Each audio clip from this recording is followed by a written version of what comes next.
Anda kembali menyaksikan Breaking News dan saat ini pemirsa kami sudah terhubung dengan pakar keselamatan Bapak Sony Susmana yang akan memberikan berbagai informasi mengenai kecelakaan yang terjadi di kilometer 58 Tol Jakarta Cikampek. Selamat pagi Pak Sony, terima kasih sudah bergabung bersama kami di Breaking News. Pak, ini kecelakaan yang baru saja terjadi sekitar beberapa jam lalu di Tol Jakarta Cikampek, khususnya di kilometer 58. Pak, ini diduga minibus atau mobil Grand Max ini nih mengalami remblong begitu Pak di jalur kontraflow kejadiannya. Anda bisa ada gangguan begitu di bagian mesinnya di mobil Grand Max tersebut sehingga bus dan juga kendaraan lain tak bisa menghindar begitu Pak, dan mengakibatkan dua mobil terbakar cukup hebat.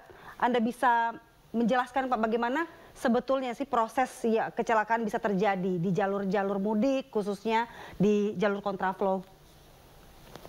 Ya, memang yang harus kita garis bawahi di sini, khususnya bagi para pengemudi ya, kecelakaan ini bisa terjadi dimanapun, kemudian kapanpun, dengan siapapun maupun dengan kendaraan apapun ya. Kita nggak bisa pilih-pilih, bisa di awal keberangkatan atau di akhir ketibaan.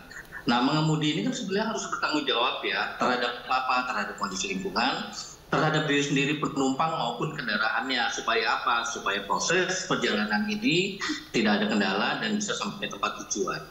Kalau saya mengacu kepada kasus yang terjadi, memang ada rekayasa lalu lintas yaitu mungkin kontraflow ya. Nah, di sini harus dipastikan bahwa ketika kita ada di kontraflow atau ada di jalan one way yang nantinya direkayasa oleh teman-teman kepolisian, harusnya kita mengontrol kecepatan, kita mempersiapkan kendaraan, tidak saling mendahului, dan memastikan bahwa kondisi fisik kita prima. Kalau ini terjadi pada kendaraan, kan belum, artinya ada sesuatu yang tidak dipersiapkan oleh pengemudi, atau kelalaian ini di luar dari jangkauan pengemudi sehingga merugikan tidak hanya diri sendiri, ini melibatkan banyak pengguna jalan, dan akibat dari kesalahan si pengemudi itu akhirnya banyak korban yang terlibat di sini. Iya Pak Sony, berarti ini artinya mobil yang masuk di jalur kontraflow dipastikan harus benar-benar sehat ya Pak Sony? Ya, harus benar-benar sehat. Kalau ada masalah, kontraflow itu kan satu lajur. Kalau ada masalah itu akan menyebabkan kemacetan panjang, bahkan akan terjadi hal yang seperti kita tidak inginkan hari ini ya. Sebenarnya memang tujuan dari dibuatnya jalur kontraflow ini kan untuk melancarkan arus lalu lintas begitu ya Pak Sony ya. Nah, tapi ini menjadi evaluasi juga begitu ya, mengakibat tidak menutup kemungkinan bahwa bisa terjadi kecelakaan begitu. Iya, benar.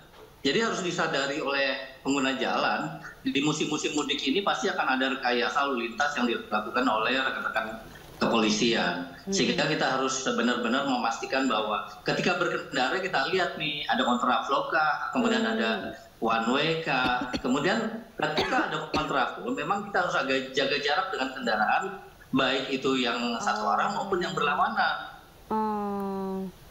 Ya, at least ketika ada masalah di kendaraan kita, misalnya remblong, misalnya mesin rusak atau apapun, kita punya ruang untuk melakukan antisipasi, baik itu ngerem mendadak, pakai engine brake, atau bahkan menghindar. Dan itu sebenarnya sangat sulit sekali di kondisi-kondisi kontraflow, karena memang space-nya sangat sempit ya. Itu kenapa dari awal kita masuk ke kontraflow harus memastikan semuanya dalam kondisi yang siap untuk jalan. Termasuk pengemudinya yang siap begitu ya Pak ya? Termasuk jaga jarak dan lain sebagainya. Baik Pak, kalau misalnya kendaraan kita mengalami masalah begitu ya, pas ketika kita masuk ke jalur kontraflow, apa yang mesti kita lakukan dan apa yang mesti diantisipasi oleh pihak Kakor Lantas juga? Ya, memang yang tadi saya bilang itu kita nggak bisa rencanakan. Pastikan dulu bahwa mobilnya ini siap. Yang kedua, ketika ada masalah di kendaraan kita atau di pengemudi, itu kan sebenarnya ada rambu-rambu yang aturan SOP yang harus kita lakukan. Pertama, pastikan kecepatannya selaras dulu nih Mbak. Lewat di kontraflow itu kecepatan maksimalnya 60 atau 70 km per jam. Kemudian jaga jarak. Ketika mobil yang bermasalah atau pengemudinya bermasalah, kurangi kecepatan dan nyalakan lampu hazard. Sehingga ada sebuah komunikasi yang dibangun oleh si pengemudi terhadap pengguna jalan lain nih. Baik, Pak Sony, akhir-akhir ini kita banyak mendengar bahwa mobil-mobil yang terlibat kecelakaan begitu ya Pak, ini tuh terbakar gitu. Apa penyebabnya Pak? Kalau mobil itu terbakar, saya harus melihat hasil investigasi dulu ya. Tetapi ketika itu terbakar pasti ada satu pemicu ya, yaitu mungkin ada api, kemudian ada bahan bakar, kemudian ada oksigen yang bercampur di situ. Nah ini nggak bisa kita pastikan bahwa ketika kecelakaannya ringan atau berat, kita nggak bisa bilang akan ada atau nggak ada api. Tetapi ya salah satu mewaspadainya adalah bagaimana kecelakaan ini bisa dihindari. Baik, Pak, apa yang bisa Bapak sarankan begitu ya bagi para pemudik khususnya yang menggunakan kendaraan pribadi, Pak? Ya, saya mau sampaikan begini, mengemudi ini harus bertanggung jawab. Artinya kita tidak hanya mengandalkan keterampilan motorik, tetapi tetap melakukan kewaspadaan yang tinggi. Karena yaitu tadi kecelakaan ini kita nggak bisa tentukan kapan, di mana, dan kendaraan apapun ya. Kemudian pastikan di saat mudik ini suasananya rame, macet ya, emosinya lagi pada tinggi, kecepatannya mungkin ada yang berbeda-beda sehingga ingin segera sampai, jaga kecepatan dan jaga jarak. Yang ketiga nih, sadar bahwa risiko bahaya di jalan raya ini tinggi. Jadi pastikan bahwa kita siap segala sesuatunya, baik itu fisik, kendaraan, maupun kondisi-kondisi yang tidak kita duga nantinya ya. Baik itu mobil misalnya ban pecah, selip, kemudian remblong. Nah ini harus sudah diantisipasi sebelumnya, Mbak. Baik Pak, ini kan di kilometer 58 ini bukan pertama kalinya terjadi ya kecelakaan gitu ya Pak. Salah satunya di September 2020 yang saya ingat. Kecelakaan persis juga terjadi di kilometer 58 ini. Apa sih Pak penyebabnya Pak? Faktor-faktor yang bisa menyebabkan orang kecelakaan di area tersebut? Kita jangan bilang bahwa nanti di kilometer itu ada setannya ya. Iya. Yang logis saja Pak. Untuk antisipasi Pak. Ya. Iya, untuk antisipasi saja Pak, yang logis saja tentunya.